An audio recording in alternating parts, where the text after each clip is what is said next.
பரிசுத்தமான தெய்வீக ஆராதனைக்கு வந்திருக்கிற உங்கள் மனதையும் இயேசு நாமத்திலே நான் வாழ்த்தி வரவேற்கிறேன். கடந்து வந்த 4 மாதங்களை முடிந்து இந்த 5வது மாதத்திற்கு நாம் வந்திருக்கிறோம். ஆண்டவர் உங்களையும் என்னையும் அற்புதமாய் நம்மளை ஆசீர்வதித்து இந்த புதிய மாதத்தை கொடுத்த தேவனுக்கு நன்றி செலுத்துகிறேன். கடந்த வாரம் முழுவதுமாக உட்கார்ந்து எப்பயாவது இந்த 5வது சபை கொடுத்து பிரசங்கம் பண்ண சொல்லி ஒரு பிரசங்கம் வந்து அதை பேசணும்னு சொல்லி எழுதி வச்சுட்டேன். திரும்பவும் ஒரு யோசனை வந்துச்சு, ஆமையார் பேசுனாரு, வேற பிரசங்கம் அப்படின்னு சொல்லி இன்னொரு பிரசங்கம் அதை பேசணும் அப்படின்னு சொல்லி எழுதி வச்சிருந்தேன். நேற்று நைட்டு 3 மணிக்கு முடிப்பு வந்துச்சு. ஆண்டவர் சொல்றாரு இன்னொரு பிரசங்கம் பண்ண அப்படின்னு சொல்லிட்டு எனக்கு 2 பிரசங்கம் பிடிப்பாரு அப்படின்ட்டேன். அதை பண்ணாம 2வது பிரசங்கமும் ஆண்டவர் வேணாம்னு சொல்றாரு. 3 மணிக்கு நேற்று முடிப்பு வந்து உட்காந்து யோசிச்சு பார்த்து ஆண்டவர் ஒரு தாட் போட்டாரு, அதை பண்ண அப்படின்னு பேசினார்.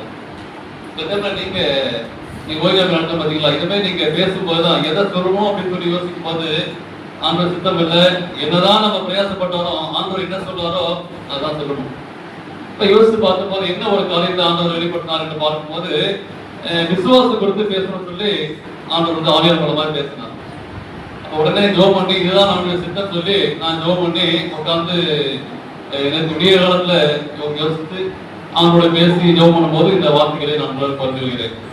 ஒரு நிமிஷம் நம்ம ஜெபம் பண்ணோம். எங்களை நேசிக்கிற நல்ல ஆண்டவரே, இந்த முதல் தேர்தலே உடைய சமூகத்துல வந்து இந்த தெய்வீக சட்டத்தை கர்த்தாவே மெய்யாகவே நீ தேவையானது நீ பேசுகிறேன். இந்த வார்த்தை கர்த்தாவே இந்த திருச்சபை விசுவாசங்களுக்கும் பேசி எனக்கும் கர்த்தாவே மிகுந்த புரோஜனமா இருக்க தேவ கிருபையாய் இயேசுவின் நாமத்திலே ஜெபிக்கிறேன் நல்ல பிதாவே, ஆமென்.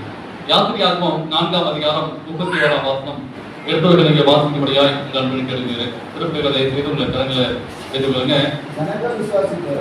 ஜனங்கள் விசுவாசித்தார்கள், கர்த்தர் இஸ்ரவேல் புத்திரரை தண்டித்தார் என்றும் அவர்கள் வரும் உபத்திரங்களை கண்ணோக்கி பார்த்தார் என்றும் அவர்கள் கேட்டபோது தலை குனிந்து தொழுது கொண்டார்கள். இங்க ஒரு அற்புதமான வசனத்தை நாம் வாசிக்கிறோம். ஆண்டவரை இதனால செய்தியாக கண்ணோக்கி பார்க்கும் கர்த்தர். வசனம் ஆரம்பிக்கிறது, ஜனங்கள் என்ன பண்ணாங்க? விசுவாசித்தார்கள், கர்த்தர் இஸ்ரவேலை சந்தித்தார் என்றும் அவர் உபத்திரங்களை கண்ணோக்கி பார்க்கிறார். அப்ப இஸ்ரவேல் ஜனங்கள் எகிப்திலிருந்து புறப்பட்டு போகின்ற போது ஆண்டவர் கண்ணோக்கமாக இருந்தார். இஸ்ரவேலை பார்த்தார், சந்தித்தார், உபத்திரங்களை கண்ணோக்கி பார்த்தார். உடனே கண்ணோக்கி பார்த்த போது அந்த ஜனங்கள் என்ன பண்ணாங்க? வசனம் சொல்லுது, என்ன பண்ணாங்க? தலை குனிந்து பொழுது கொண்டார்கள். அப்ப தேவனை இந்த நாளிலே இந்த புதிய மாதத்துக்கு வந்திருக்கிற நீங்கள் நாங்கள் எதற்காக வந்திருக்கிறோம் என்று பார்க்கும்போது தேவன் உங்களை என்னைக்கும் உங்களை சந்திக்கக்கூடிய இந்த நாட்களிலே ஆண்டவர் கண்ணோக்கி பார்க்கிறார். இந்த சமூகத்திலே ஆண்டவரை தலைமுடிந்து பொழுது கொண்டார்கள். அப்ப நீங்க நானும் வந்திருக்கிற நோக்கம் என்னன்னு பார்க்கும்போது நீங்க நானும் தொழுகை செய்ய ஆராதிக்க வந்திருக்கிறோம். தொழுகைகளின் வரலாக நிச்சயமாகவே வெற்றி கிடைக்கும். இதெல்லாம் இந்த 10ஆம் வகுப்பு 12ஆம் வகுப்பு தேர்வுகளிலும் மற்றும் எலெக்ஷனுக்காக என்ன பண்றாங்க? நிச்சயமாகவே ஆண்டவர் பதில் சொல்லி காத்து கொண்டிருக்கிறாங்க. அப்ப இதனாலே ஆண்டவர் நமக்கு இந்த மாதத்துக்குள்ளாக இந்த மே மாதத்தை நான் எப்படி நான் கடக்க செய்வேன், ஆண்டவர் எனக்கு கற்றுக்கொள்ள ஒரு பாடம் என்ன என்று நான் பார்க்கும்போது ஆண்டவர் கண்ணோக்கி பார்க்கும் கர்த்தமாக இருக்கிறார். இன்னொரு வசனம் வாசிப்போம். ஆதியாகமம் 15ஆம் அதிகாரம் 6ஆம் வசனம். ஆதியாகமம் 15:6.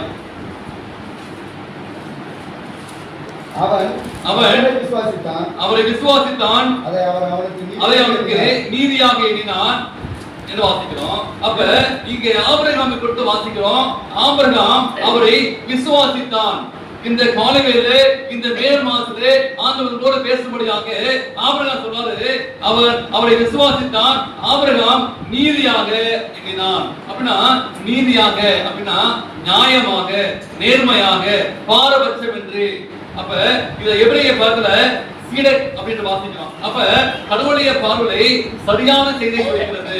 இந்த மாதம் ஆரம்பிக்கிற போது ஆண்டவரே இந்த ஆபிரகாம் நீதியாக எண்ணினான். அப்ப நான் சரியான ஒரு பாதையில செல்கிறேனா என்று சொல்லி பார்க்க வேண்டும். அப்ப இருவரே பேசிய போது ஆண்டவர் சொல்லக்கூடிய ஒரு காரியம் என்னன்னு பார்க்கும்போது எபிரேயர் 11ஆம் அதிகாரம். எபிரேயர் 11ஆம் அதிகாரம் நீங்க படிச்சிருக்கீங்களா? எல்லாம் கவனிக்கிறீங்களா? சின்ன பிள்ளைய வரைக்கும் பார்த்துக்கிறீங்க சரிங்களா? நம்ம அந்த நோக்கத்தை நீங்க பார்த்து விடுங்க. அப்ப எபிரேயர் 11ஆம் அதிகாரத்துல என்ன இருக்கு? அது என்ன எழுத்து தெரியுமா? இருக்காது என்ன எழுத்துங்கிறது? எபிரேயர் 11ஆம் அதிகாரம் படிச்சிருக்கீங்களா? விசுவாச பட்டியல். அப்ப இந்த அதிகாரம் எல்லோரையும் பார்க்கும்போது விசுவாசத்தின் பாதைகள் நடந்தாங்க பாத்தீங்களா? அவரை குறித்து நாம் வாசிக்கிறோம். அப்ப விசுவாசத்தோடு வாழ்ந்தார்கள். அதுக்கு இந்த அநேகருடைய பெயர் இங்க பதிவு செய்யப்பட்டிருக்கிறது. சொல்லப்படாத பெயர்களும் இருக்கிறது. இதுல என்ன ஒரு ஆச்சரியம் என்று பார்க்கும்போது அநேக பேர் சொல்லிருக்கிறது. யாராவது சொல்ல முடியுமா எத்தனை பேர் இருக்கு? எபிரேயர் 11ஆம் அதிகாரத்துல எத்தனை பேர் இருக்கு? எத்தனை விசுவாச பேர் சொல்லிருக்கு? விசுவாச பட்டியல். இப்ப என்ன கூடாது, நீங்க நல்லா இன்னைக்கு ஓய்வு பள்ளி சார் நடத்தமா நீங்க நல்லா பைபிளை படிச்சிட்டீங்கன்னா அந்த 14ஆம் அதிகாரத்துல எத்தனை பேர் இருக்கு? 16 பேர் இருக்கு சரிங்களா? அப்ப இந்த விசுவாச பட்டியல 16 பேர்கள் பதிவு செய்யப்பட்டது நீங்க வாசித்து பாருங்க. அப்ப 16 பேருடைய வாழ்க்கை சரித்திரம் சொல்லப்படுகிறது. அப்ப பதிவு செய்யப்பட்ட பெயர்கள் இருக்கிறது. அப்ப 11ஆம் அதிகாரம் எப்படி நம்ம முடிகிறது? வசனத்தை வாசிப்போம். கடைசி வசனம் 11:40. அவர்கள் நம்மை இல்லாமல் பூர்ணராகாதபடிக்கு விசேஷித்த நன்மையானது ஒன்றை தேவன் நமக்கென்று முன்னதாக நியமித்திருக்கிறார். அப்ப நம்முடைய விசுவாச பிள்ளைகள் வாழ்க்கைய சரித்திரம் எப்ப முடியும் தெரியுங்களா? இந்த 11ஆம் அதிகாரம் எப்ப முடியும்? எப்ப முழுமையடையும் தெரியுமா? எப்ப முழுமையடையும்? இந்த 11ஆம் அதிகாரம் எப்ப முழுமையடையும் யோசிக்கிறீங்களா? உங்களுடைய பேரும் என்னுடைய பேரும்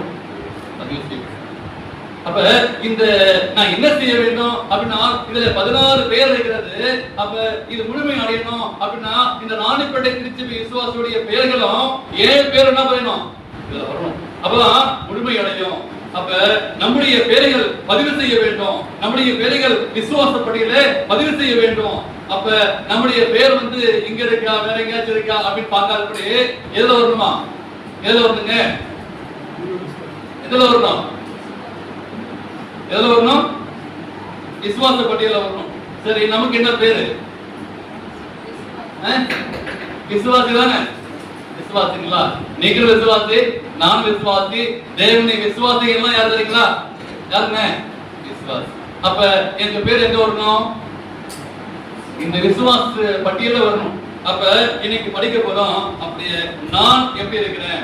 நான் விசுவாசிக்கிறேன் என்றால் நான் விசுவாசிக்க பட்டியல என்னுடைய பேர் இருக்கணும். ஒருவேளை நான் பரலோகத்துக்கு போகும்போது எல்லாமே பார்க்கணும் நம்முடைய பேர் இடம்பெற்றிருக்கா அப்படின்னா நீங்கள் விசுவாசிக்கணும். நீங்க எந்த அளவுக்கு தேவனை விசுவாசிக்கிறீர்கள்? இந்த 5ஆம் மாதத்துக்குள் கடந்து போகும்போது அன்று என்னுடைய விசுவாசம் எப்படி இருக்கிறது? குடும்ப தலைவராக இருக்கலாம், குடும்ப தலைவியா இருக்கலாம், பிள்ளைகளா இருக்கலாம். ஆனால் உங்களை விசுவாசம் எப்படிங்கிறது? அப்ப இன்னைக்கு கொஞ்சம் ஒரு சில பேரை படிக்க போறோம். கொடுத்த நேரத்துக்கு முடிச்சிருக்கேன். 11ஆம் அதிகாரம் 1 வாசிங்க. விசுவாசமானது நம்பப்படுகளின் உறுதியும் காணப்படாதவர்களின் நிச்சயமா இருக்கிறது. பாருங்க, விசுவாசம் எப்படிப்பட்டதான்? ராஜகமா தூங்குறீங்களா? எப்படிப்பட்டதுங்களா? என்ன நம்ம விசுவாசம் எப்படிப்பட்டதான்? காணப்படாதவர்கள் நிச்சயமா இருக்கிறது. அப்பனா காணாத ஒன்றை பார்க்காத ஒன்றை விசுவாசிக்கிறதா விசுவாசமா? புரியுதுங்களா? கவனிங்க. காணப்படாதது என்ன, பார்க்காதது விசுவாசிக்கிறது. சரிங்களா? அப்ப என்ன சொல்றோம் என்று பார்க்கும்போது அதான் பவுல் சொல்றாரு, நம்பப்படுகிற உறுதியும் காணப்படாத நிச்சயமா இருக்கிறது.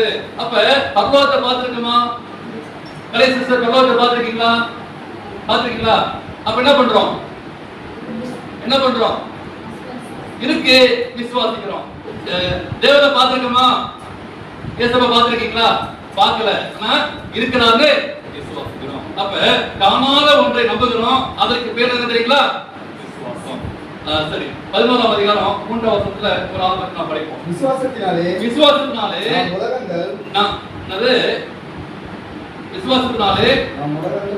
நாம் உலகங்கள் தேவனுடைய வார்த்தையினால் உண்டாக்கப்பட்டது என்றும் இவ்விதமாய் காணப்படுகிறவைகள் தோன்றப்படுகிறதால் உண்டாக்கவில்லை என்றும் அனுபவிக்கணும். இந்த 11:3 வாசிக்கும் போது இங்க யாரை பற்றி சொல்றாங்க பார்க்கும்போது ஆதாமும் ஏவாளும்.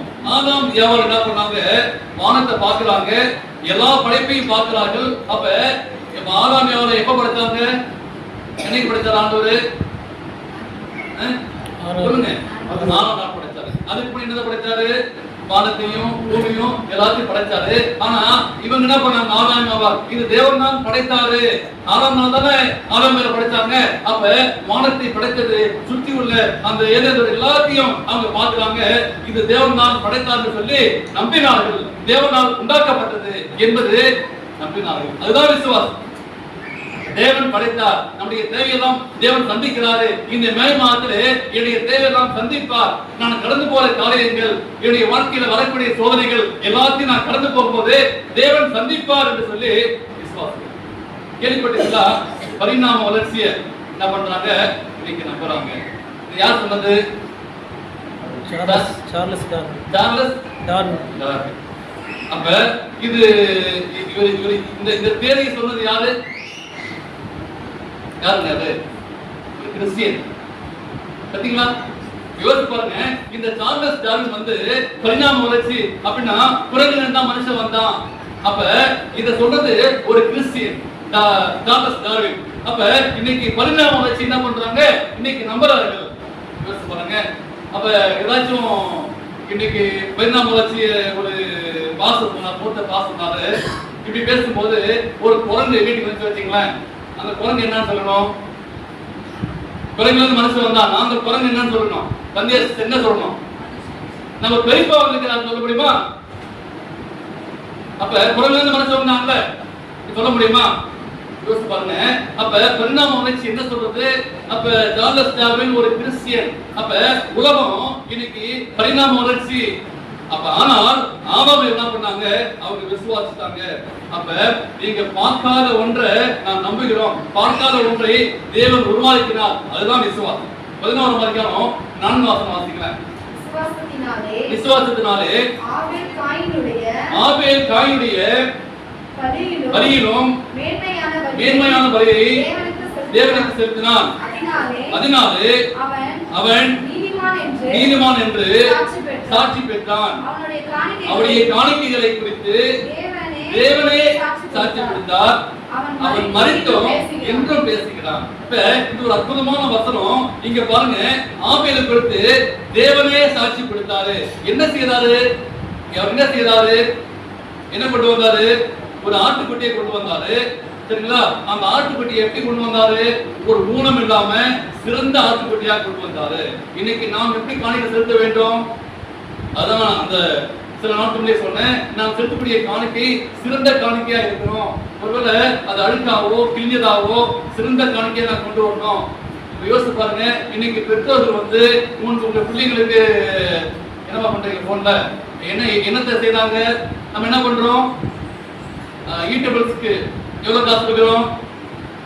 பிள்ளைங்களுக்கு சேர பார்த்தீங்களா? அப்ப ஆண்டவருக்கு நான் காணிக்கை என்ன செலுத்த என்பதை பார்க்கும்போது ஆண்டவருக்கு பலி செலுத்த வந்தாரு.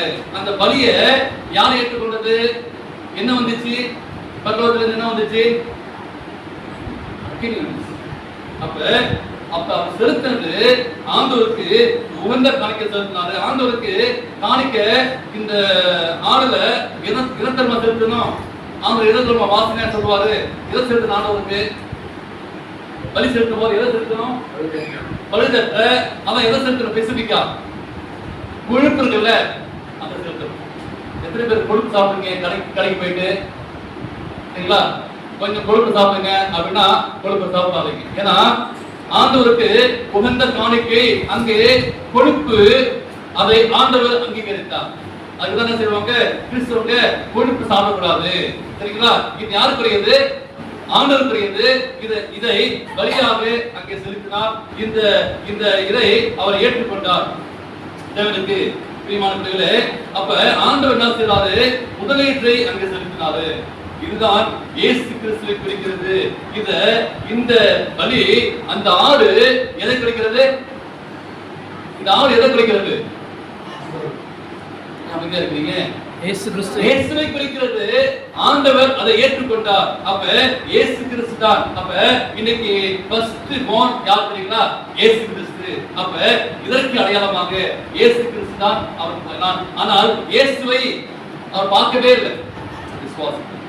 அப்ப இரட்சகரை அவன் நினைத்து கொண்டான். அப்ப பொறுப்பு கவனிக்கப்பட வேண்டும். இதற்கு அடையாளம் என்ன தெரியுங்களா? என் பாவத்தை போக்குவதற்கு அடையாளம். அப்படின்னா பாவத்தை உணர்ந்தவனாக அவன் செலுத்தினான். நம்முடைய வாழ்க்கையிலே ஒரு விசுவாசம், பார்க்காத ஒன்றை அவன் விசுவாசித்தான், ஆண்டவருக்கு செலுத்தினான். ஆண்டவர் அதை ஏற்றுக்கொண்டார், ஆண்டவர் அதை அங்கீகரித்துக் கொண்டார். இந்த மே மாதத்திலே ஆண்டவரை கடந்து வந்த 4 மாதங்கள் என்னுடைய வாழ்க்கையில எப்படி இருந்தது என்று பார்க்கிறோம். இந்த மே மாதத்திலே முதல் வாரத்திலே நான் கடந்து வந்திருக்கிறோம். என்னுடைய வாழ்க்கை ஒரு விசுவாசமாக செல்ல வேண்டும்.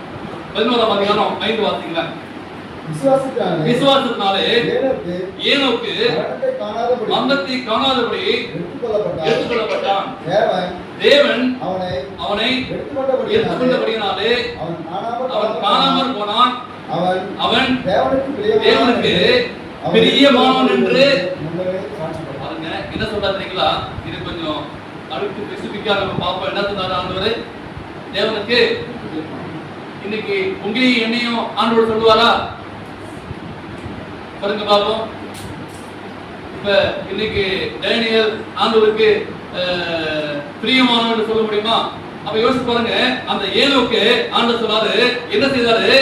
எதனால அவர் பாருங்க, எதனால அவர் போனாரா? வசனம் எப்படி ஆரம்பிக்கிறது? 5ஆம் வசனம், விசுவாசத்தினாலே. அப்ப யோசிச்சு பாருங்க. ஆண்டவரே, இந்த மே மாசத்துல நீங்க சொல்லுவீங்களா, நான் விசுவாசத்தினால இந்த மே மாசம் நான் ஆரம்பிக்கிறேன்.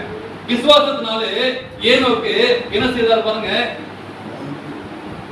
காணப்படாமல் எடுத்துக்கொள்ளப்பட்டார். அப்ப ஒரு ஆச்சரியமான ஒரு அனுபவம், ஏனோக்குடைய அனுபவம். இன்னைக்கு நானே பெற்றுகிற எல்லாருடைய அனுபவம் பார்க்கும்போது ஆண்டவருடைய சமூகத்துல விசுவாசத்தினாலே இந்த ஸ்பிரிட் ஆஃப் ப்ராபசி, தீர்க்கதரிசனத்துக்கு ஆவி சொல்கிறது. ஏனோக்கு எத்தனை வருஷம் ஆண்டாராம்? 300 வருஷம். அப்படின்னா 3 நூற்றாண்டுகள்.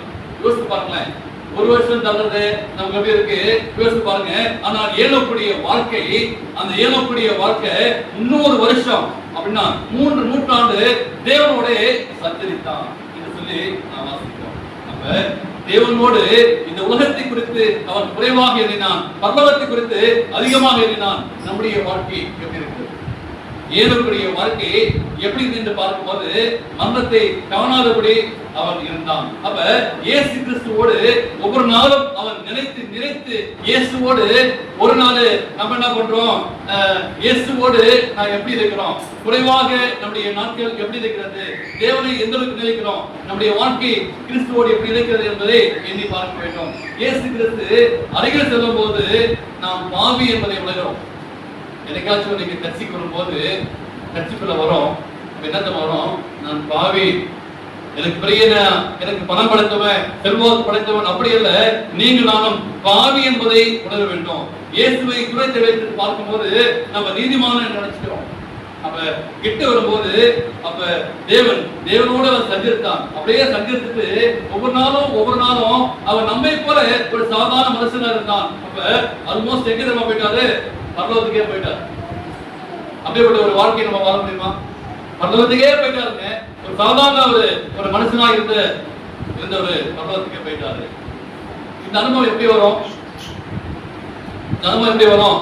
வெரி சிஸ்டர், இந்த அனுபவம் எப்படி வரும்? வாரத்துக்கு ஒரு நாள் வந்துருமா? வாரத்துக்கு ஒரு நாள் வந்து போயிடுமா? இல்ல மாசத்துக்கு ஒரு முறை ஆம்பளை தேனா வந்துடுமா? இல்லைன்னா நீவருக்கு வருஷத்துக்கு ஒரு முறை வேணா அந்த அனுபவம் வந்துடுமா? அப்ப என்னுடைய விசுவாசமான ஒரு வாழ்க்கை எப்படி வரும் அப்படின்னா நமக்கு வராது. ஏனோக்கு அனுபவம் எப்படின்னா டே பை டே ஒவ்வொரு நாளும் வர வேண்டும். வீட்டுல இருந்தாலும் சரி, நான் வெளியே இருந்தாலும் சரி, வேலைக்கு போனாலும் சரி. அப்ப நீங்க நானும் ஏனோக்கை போல வாழ கற்றுக்க வேண்டும். ஏனோக்கு போல ஒரு விசுவாசமான ஒரு வாழ்க்கை வரணும். அப்ப என்னுடைய வாழ்க்கையில ஆண்டவரே எனக்கு மாதிரியான ஒரு வாழ்க்கை, இது எபிரேயர் 16ஆம் அதிகாரத்தை வாசிக்கும் போது என்னுடைய பேரும் இதை வர வேண்டும். அப்ப நாளுக்கு நாள் நான் தேவனை தேட வேண்டும். ஏனோக்குடைய வாழ்க்கை சரித்திரம் என்று யோசித்து பார்க்கும் போது ஏனோக்கு பரலோகத்தை அவன் அடைந்தான். அப்ப ஆண்டு சமூகத்துல அவன் நெருங்கி அவன் போனான். நித்தமும் நிறைய பாவமான ஒரு காரியங்கள். யார் சொன்னாங்க? மோசே சொன்னார்ல, அநீதியமான பாவத்தை வெறுத்து என்ன பண்ண, தேவனுடைய பிள்ளைகளே துன்பத்தை அனுபவத்திலே எனக்கு பாக்கியம். ஒவ்வொரு நாளும் நம்மளை சுற்றி பாவமான காரியங்கள் நம்ம எதிர்கொண்டே இருக்கும். அதே நிறைய காரியங்களை பிசாசு நம்ம கொண்டு வரலாம். அவையெல்லாம் ஒதுக்கி விட்டு என்னுடைய வாழ்க்கை விசுவாசமான பயணமா செல்ல வேண்டும், என் குடும்பத்தை நடத்த வேண்டும். குடும்ப தலைவர்கள் விசேஷமாக விசுவாச பாதையில நீங்கள் கற்றுக் கொடுங்க, பிள்ளைகளுக்கு கற்றுக் கொடுங்க, மனைவிக்கு கற்றுக் கொடுங்க. ஏதாச்சும் உங்க பிள்ளைங்க கேட்ட என்ன பண்ணுவீங்க? சொல்லிக்கங்க. அப்படியே ஏதாச்சும் ஒரு பொருள் கேட்கறாங்க, வேற சிஸ்டர் என்ன பண்ணுவீங்க? ஒரு பொருள் பிள்ளைங்க கேட்கறாங்க, என்ன பண்ணுவீங்க? சத்தமா சொல்லுங்க. ஜெபம் பண்ணுப்பா அப்படின்னு. ஒரு பொருள் கேட்கலாம், நம்மகிட்ட பாக்கெட்ல காசு இருக்கும், நான் என்ன செய்யணும்? இனிலேருந்து கற்றுக் கொடுங்க, நீ ஜெபம் பண்ணுப்பா கடவுள்கிட்ட அப்படின்னா ஆண்டவருக்கு அவன் ஜெபம் பண்ணும் போது அப்பதான் இந்த கம்யூனிகேஷன் நீங்க கற்றுக் கொடுக்குறீங்க. எங்க அப்பாட்ட கேட்டு என்ன பண்ணுவாங்க? எங்க அப்பா வாங்கி கொடுத்துருவாங்க. அப்படி இல்ல, நீ யாருக்கு கேட்கணும்? கேட்கணும். ஒரு பெண்ணை கேட்டாலும் சரி, நான் இப்படிதான் கற்றுக் கொடுக்குறோம். அப்பதான் இந்த பிள்ளைங்க எப்படி வருவாங்க? எங்க அப்பா எவ்வளவு சொன்னாங்க, அப்ப என்ன செய்யலாம்? ஈஸியாவே அவன் வளர்ந்து என்ன செய்வான்? கடவுள்கிட்ட தான் கேட்பான். நீ கடவுள்கிட்ட கேளு, அப்படிதான் அவன் பிள்ளைங்க வளர்ப்பான். இன்னைக்கு நம்ம ஈஸியா கொடுத்துடுறோம். இந்த பணத்துடைய வேர்வை தெரியாது, அவனுக்கு கடவுளுடைய அன்பு தெரியாது, அந்த விசுவாசம் தெரியாது. ஏன்னா நம்ம அப்படியே வளர்ந்துட்டோம், விசுவாசம் தெரியாம வளர்ந்துட்டோம். ஆனா இன்னைக்கு நீங்க கட்டுப்படுகிறேன். அப்படிதான் ஏழப்படிய வாழ்க்கை எப்படி வந்தான்னு சொல்லும் போது விசுவாசமா வாழ்ந்தான். அந்த நீங்க உங்க பிள்ளைகளுக்கு கற்றுக் கொடுக்கும் போது அந்த பிள்ளைங்க ஒரு ஆசீர்வாதமா இருப்பாங்க, விசுவாசமா இருப்பாங்க என்பதை நீங்க மறக்க வேண்டாம். அப்ப அவன் இயேசுவை விசுவாசித்தான். 7வது வாசிங்களா? விசுவாசத்தினாலே நோவா தற்காலத்திலே கானான்களை குறித்து தேவ எச்சரிக்கை பெற்று பயபக்தமாகி தன் குடும்பத்தை ரட்சிப்பதற்கு வேலையை உண்டு பண்ணினான். அதனாலே அவன் உலகம் ஆக்கினைக்குள்ளானது என்று விசுவாசம் உண்டாகும். இப்ப நோவா என்ன வாசிக்கிறோம்? நோவா தன் காலத்திலே கானான்களை குறித்து. இப்ப நோவா எதை பார்க்கல? அப்ப நோவா எதை பார்க்கல? கார்த்திக் நோவா எதை பார்க்கல? என்ன யோசிக்கிறீங்க? பரலோகத்தை பார்க்கல, பரலோகத்தை பார்க்கல. இங்க இந்த நோவா இந்த சப்ஜெக்ட்ல நோவா ஒரு பேழை கட்டாரு. அப்ப கானான்களை குறித்து தேவ எச்சரிக்கை பெற்று பயபக்தமாகி தன் குடும்பத்தை ரட்சிப்பதற்கு பேழையை உண்டு பண்ணாங்க. எதற்காக பேழையை உண்டு பண்றான்? எதை பார்க்கல? மழையை பார்க்கல, மழையை பார்க்கல.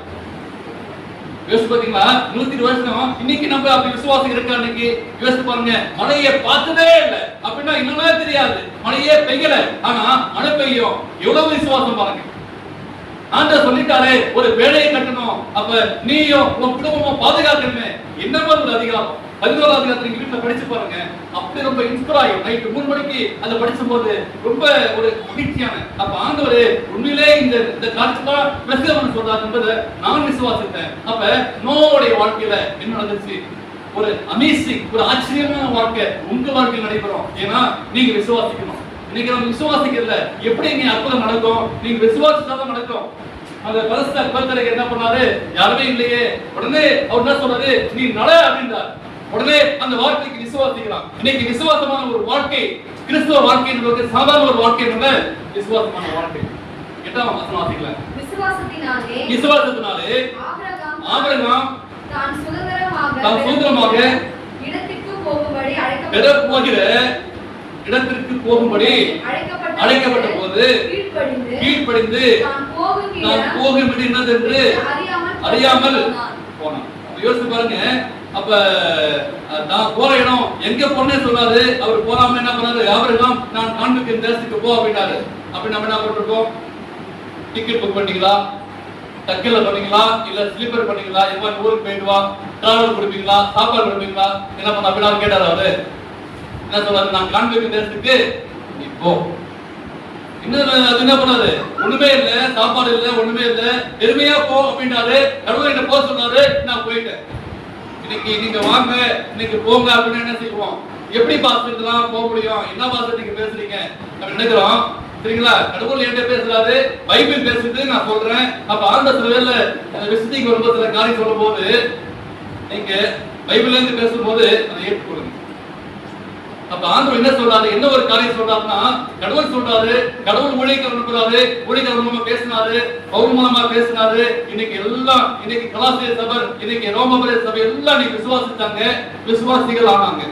அப்ப என்ன சொல்றது நீங்க தெரிந்து கொள்ளுங்க. அப்ப வசனம் சொல்கிறது, ஆபிரகாம் என்ன பண்ணாரு என்று வாசிக்கும் போது, விசுவாசத்தாலே வாக்குத்தத்தம் பண்ணப்பட்ட அவன் அந்த சுதந்திரமாக பெறப்போகிற இடத்திற்கு போகும்படி அழைக்கப்பட்ட போது அவன் கீழ்ப்படுத்து எங்க போறோம் அப்படின்னு தெரியாம போனான். நமக்கு கொஞ்ச நேரம் தான் இருக்கு, நம்ம சீக்கிரம் படிப்போம். அப்ப அடுத்த வசனம் வாசிப்போம். 11 வசனம் வாசிங்களா. விசுவாசத்தினாலே சாராரும் வாக்குத்தத்தம் பண்ணினவர்கள் உண்மை உள்ளவர் என்று எண்ணி கர்ப்பம் தரிக்க பலனடைந்து வயது செல்வா இருந்தோம். நைட் ரொம்ப படிச்சு பார்க்கும் போது இந்த என்ன செய்யறாங்க பாருங்க. நம்ம நம்புறோமா? விசுவாசத்தினாலே சாராரும் வாக்குத்தத்தம் சொல்லி என்ன பண்ணாங்க அவங்க? யாருன்னு ஒரு எப்படி விசுவாசிக்கிறாங்க அவங்க? உண்மை உள்ளவர் என்று. சரிங்களா? இந்த வார்த்தையை உலகத்தை படைத்தவர் நம்முடைய தேவன் உண்மை உள்ளவர் என்பதை விசுவாசிக்க வேண்டும். சாராரு விசுவாசிக்கிறாங்க. சரி, விசுவாசி என்ன பண்றாங்க? உண்மை உள்ளவர் என்று என்ன பண்றாங்க? என்ன பண்றாங்க? சத்தமா சொல்லுங்க, வெட்கப்படாதீங்க. என்ன பண்ணாங்க? கர்ப்பம் தரிக்க பலன் அடைந்து. நல்லா கொஞ்சம் யோசித்து பாருங்க. இப்ப இந்த அம்மாவுக்கு எத்தனை வயசு? அப்ப கர்ப்பம் தரிக்கும் போது 89 வயசு. என்ன பண்ணாங்க? அவரு சொல்லிட்டாரு பாத்தீங்களா? அவர் உண்மைகள் என்று எண்ணி 89 வயசுல, யாராவது 89 வயசு இருக்கீங்களா? 89 இல்ல, இருக்கீங்களா இல்லையா? அப்ப என்ன பண்ணுவாங்க? 89 வயசு என்ன வயசுங்க? என்ன வயசு அது? எல்லாரோட வயசு. தள்ளி விட்டு என்ன பண்ணுவாங்க? விட்டுருவாங்க. அந்த வயசுல என்ன பண்றாங்க? என்ன விசுவாசம் பார்த்தீங்களா? அப்ப இந்த எபிரேயர் 16ஆம் அதிகாரம் நமக்கு இந்த மாதத்துல என்ன கட்டுத்தரது என்று பார்க்கும்போது, இந்த சாராளு 89 வயசுங்க. அப்ப கர்ப்பம் இருக்க பலன் அடைந்து அப்படின்னா எவ்வளவு பலம் இருக்கும்? லேடிஸ் தெரியும், ஒரு குழந்தையை பெற்றெடுக்கணும்னா எவ்வளவு பலம் இருக்கணும். அப்ப பலன் அடைந்து ஆபிரகாமுக்கு அப்புறம் இந்த வயசு 99 வயசு. இந்த கர்ப்பம் தரிக்கும் போது இந்த அம்மாவுக்கு 89, ஆபிரகாமுக்கு 99. குழந்தை பெற்ற போது ஆபிரகாமுக்கு 100, சாராளுக்கு 90. என்ன விசுவாசம்? அப்படிப்பட்ட விசுவாசம் நாடுபட சபையில் இருக்கிறோமா? ஆண்டவரே, இந்த மே மாதத்துல ஆண்டவரே என் குடும்பத்துல கஷ்டம், என் குடும்பத்துல கண்ணீர் இருக்கு, ஆனா ஆண்டவரே எப்ப மாறும் என்று பார்க்கும்போது நீங்க நான் என்ன பண்ணுமா? விசுவாசம். தேவன் மெய்யான தேவன், அவர் உண்மையுள்ள என்று சொல்லி காணக்கிடாவலை குறித்து அவன் விசுவாசித்தான். தேவனை விசுவாசித்தான். மலையை பார்த்ததே இல்லை, நோவா விசுவாசித்தாரு. பரலோகத்தை பார்த்தது இல்லை. ஏரோபடிய வாழ்க்கை, இங்க சொல்லப்பட்ட ஒவ்வொரு வாழ்க்கையும் மரணத்தை காணாதபடி. இந்த உலகத்துல ஒரு மரணத்தை நான் பயப்படுறோம், இந்த மரணமே இல்லாதபடி என்ன பண்ணா அங்க போய் சேர்ந்தான். விசுவாசம். அப்ப முடியாத ஒன்றை முடியும் என்று சொல்லி விசுவாசம். அப்ப ஆண்டவர் அவருடைய பாதையில எதிர்பார்க்கின்ற ஒரு காரியம் என்னவென்று பார்க்கும்போது, இவங்க யார் தெரியுங்களா? இவங்க யாருங்க? இவங்க யாரு? சாதாரண சாதாரண மக்கள் தான். சரிங்களா? இந்த சாதாரண மக்கள் தான் விசுவாசிச்சாங்க. அவங்க பேர் இருக்கு. சரிங்களா? இவங்க சாதாரண என்ன பண்ணாங்க? சாதித்தார்கள், விசுவாசித்தார்கள். அப்ப நீங்க நானும் எப்படியோ அதே மாதிரி இருந்தவங்க தான். ஆனா தேவன் எனக்கு கற்றுத்தர ஒரு பாடம் என்னன்னா, அவங்க ஒரு பெரிய பலவான் அல்ல, சாதாரணவர்கள். சரிங்களா? சாதாரண ஒரு பலவீனமான ஒரு பாத்திரமா இருந்தாங்க.